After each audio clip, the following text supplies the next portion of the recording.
महाभारत का युद्ध समाप्त हुआ। युधिष्ठिर हस्तिनापुर के राजा बन गए। श्री कृष्ण सब कुछ व्यवस्थित करने के बाद हस्तिनापुर से द्वारिका लौट गए। बहुत समय बीत गया, वह दोबारा हस्तिनापुर नहीं गए। हस्तिनापुर में सब कुछ सही चल रहा था। युधिष्ठिर की गाथाएं चारों तरफ गाई जा रही थी। उनके राज्य में सब लोग सुखी थे। कुछ समय बीता, कृष्ण का कोई संदेश हस्तिनापुर के राजा युधिष्ठिर को नहीं मिला। वह हस्तिनापुर युद्ध के बाद लौट कर नहीं आए। राजा युधिष्ठिर को मन में संदेह होने लगा कि बहुत समय बीत गया, कृष्ण हस्तिनापुर आए नहीं। आखिर क्या बात है? उनके बारे में पता लगाने के लिए युधिष्ठिर अर्जुन को भेजते हैं कि जाओ द्वारिका जाकर कृष्ण के बारे में जानकारी लो। क्या बात है, वह कभी आए नहीं। इतने दिन बीत गए, उनका कोई संदेश हमें नहीं मिला। कारण क्या है? अर्जुन कृष्ण की जानकारी लेने के लिए द्वारका की ओर चल गए। द्वारका पहुँचे।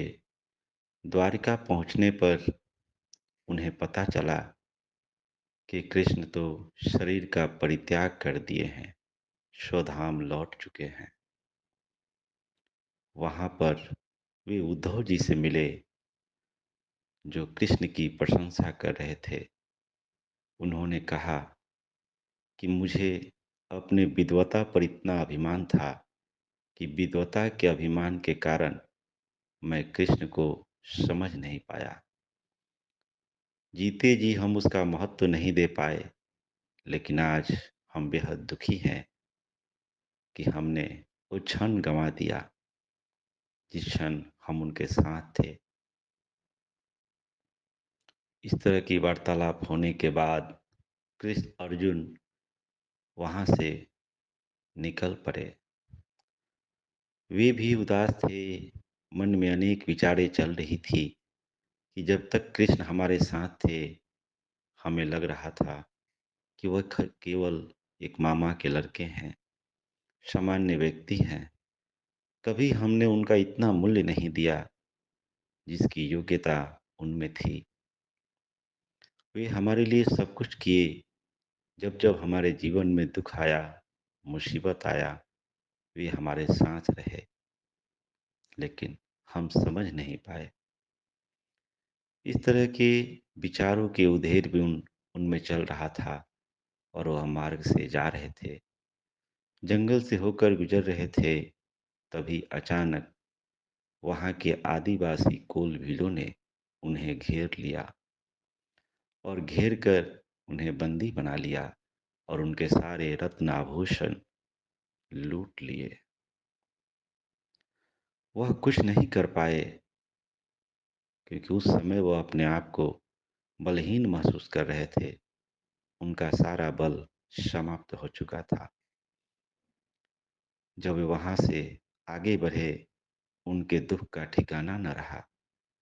कवियों ने इसलिए गाया है कि पुरुष बलि न होत है, होत समय बलवान। कोल भील ने अर्जुन लूटा, वही धनुष वही बाण।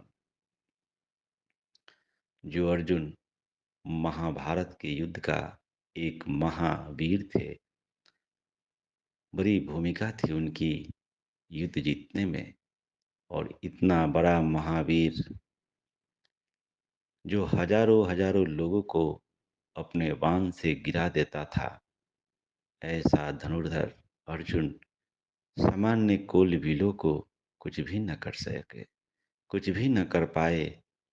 धनुष तो उनके साथ था, बाण भी उनके साथ था, लेकिन धनुष और बाण के रहते हुए भी सामान्य कुल भीलों का सामना अर्जुन कर न पाए, क्योंकि समय बदल चुका था।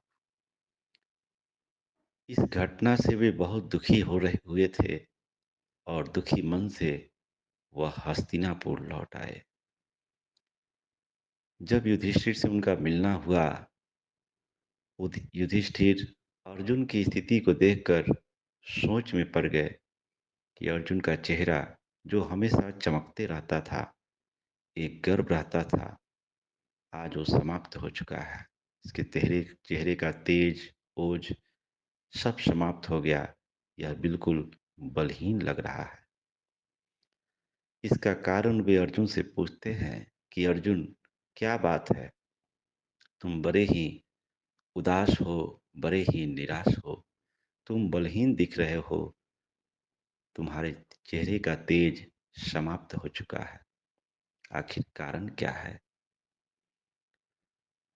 अर्जुन कहते हैं कि भैया, अभी तक हमें ऐसा लग रहा था कि हम लोगों ने जो कुछ किया, हम अपने परिश्रम पुरुषार्थ के द्वारा किया, लेकिन अभी हमें ऐसा लग रहा है कि हम इसलिए कर पाए क्योंकि कृष्ण हमारे साथ थे। कृष्ण के होने से ही हमारे पास बल था। लेकिन अब कृष्ण चले गए और कृष्ण के जाने की अनुभूति हमें अब हुआ कि मैं अकेले हजारों लोगों को मार गिराता था, लेकिन मार्ग में सामान्य कुल भीलों ने हमें घेर लिया और हमें लूट लिया और हम कुछ भी न कर पाए। धनुष भी मेरे साथ था, तरकस भी मेरे साथ था, ये बाण भी मौजूद थे, जिससे हमने बड़े बड़े वीरों को धराशाही कर दिया था। लेकिन इतना कुछ करने के बाद भी आज मैं हार गया। इस बात को सुनकर युधिष्ठिर को भी कुछ एहसास होने लगा कि बात सत्य है। समय का चक्र किसी को छोड़ता नहीं। समय बदल चुका है। कृष्ण हमें छोड़कर जा चुके हैं। अब हम लोग को भी इस स्थान को छोड़कर, राजपाट का त्याग कर, वानप्रस्थ आश्रम स्वीकार कर लेना चाहिए। मित्रों, इस घटना का जिक्र हम इसलिए कर रहे हैं कि सच्चाई है, समय का चक्र चलते रहता है। राजा भिखारी बन जाता है और भिखारी धनवान बन जाता है। बलवान बलहीन हो जाता है, बलहीन व्यक्ति बलवान बन जाता है। जो बहुत ही विवेकवान है, बुद्धिमान है, वह मूर्ख बन जाता है और कभी-कभी मूर्ख व्यक्ति भी बुद्धिमान बन जाता है। यह प्रकृति का नियम है। चाहे कैसा भी कोई व्यक्ति हो, समय का चक्र सबके जीवन में चलते ही रहता है। परिवर्तन संसार का नियम है। जो आज आपके पास है, क्या भरोसा कल हो न हो। जो धन मिली है, जो उपलब्धि मिली है, जो रूप मिला है, इसका गुरूर न करें। इसका कोई भरोसा नहीं। बड़े बड़े धनवान निर्धन हो जाते हैं, यह देखा जाता है, और मूर्ख विद्वान हो जाता है, यह भी देखा जाता है। तो न तो अपने धन, पद और गरिमा का अभिमान करें और ना ही अपनी मूर्खता के लिए रोएं। जो है उसको स्वीकार करें, वर्तमान में जीवन जीने का अभ्यास करें और स्वयं को सुदृढ़ और सबल बनाएं। स्वयं को जानें, स्वयं को पहचानें, अपना कल्याण करें और जगत का कल्याण करें। आप सबका मंगल हो, सबका कल्याण हो, सबका भला हो, सबकी स्वस्ति हो, सबकी मुक्ति हो, चहु ओर सुख हो, चहु ओर शांति हो।